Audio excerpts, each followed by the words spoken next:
Hello guys, welcome back to Telugu cinema ముచ్చట్లు.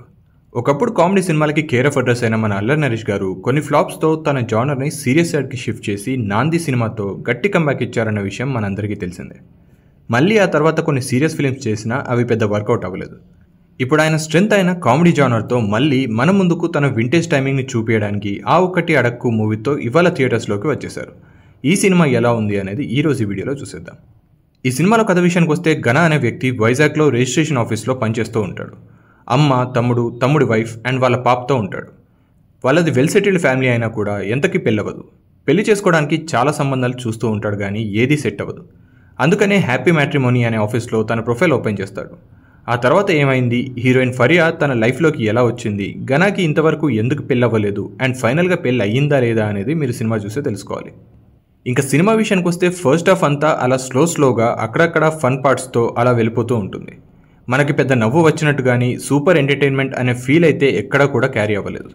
And interval దగ్గర వచ్చే ఒక ట్విస్ట్ కొంచెం డీసెంట్గానే ఉందని చెప్పొచ్చు. సెకండ్ హాఫ్ కొంచెం ఫ్లాట్గా వెళ్తుంది అనే ఫీల్ వస్తుంది. బట్ క్లైమాక్స్లో వాళ్ళు చెప్పే పాయింట్ ఏదైతే ఉందో అది బాగుంది. అండ్ ఇంకొంచెం లాజికల్ వైజ్గా చెప్పుంటే ఇంకా బాగుండేదేమో అనిపించింది. సినిమాలో టెక్నికాలిటీస్ విషయానికి వస్తే సినిమాటోగ్రఫీ అండ్ ప్రొడక్షన్ వాల్యూస్ ఈ సినిమాకి తగ్గట్టుగా ఎంతవరకు ఉండాలో అలానే ఉన్నాయి. అండ్ మ్యూజిక్ అయితే సాంగ్స్ పరంగా చూసుకున్నా ఆర్ బీజిఎం చూసుకున్నా కూడా గొప్పగా అయితే ఏం లేదనే చెప్పాలి. ఇంకా యాక్టర్స్ విషయానికి వస్తే అల్లరి నరేష్ గారి కామెడీ టైమింగ్ ఈ సినిమాలో కొంచెం తక్కువే ఉంది కానీ ఆయన రోల్కి ఆయన బాగానే న్యాయం చేశారు. ఫరియా అబ్దుల్లా అండ్ నరేష్ పేరు అయితే చూడడానికి బాగుంది. ఇంకా ఫరియా యాక్టింగ్ కూడా డీసెంట్గానే అనిపిస్తుంది. వెనల్ కిషోర్ని సరిగ్గా యూజ్ చేసుకోలేదో అనిపించింది. జేమీ లీవర్కి ఈ సినిమాలో చాలా మంచి రోల్ పడింది. తను బాగానే పర్ఫామ్ చేసింది. Remaining actors viva Harsha, Hariteja and మిగతా వాళ్ళందరూ కూడా వాళ్ళ పాత్రలకి తగ్గట్టుగా బాగానే చేశారు. ఓవరాల్ మూవీ విషయానికి వస్తే మాత్రం యావరేజ్గానే అనిపించవచ్చు. ఇంకా ఈ సినిమాకి ఆ ఒక్కటి అడక్కు అనే క్లాసిక్ టైటిల్ని అనవసరంగా పెట్టారేమో అనే ఫీలింగ్ కూడా రావచ్చు. వేరే ఏదైనా టైటిల్తో వచ్చింటే బాగుండేదేమో అనిపించింది.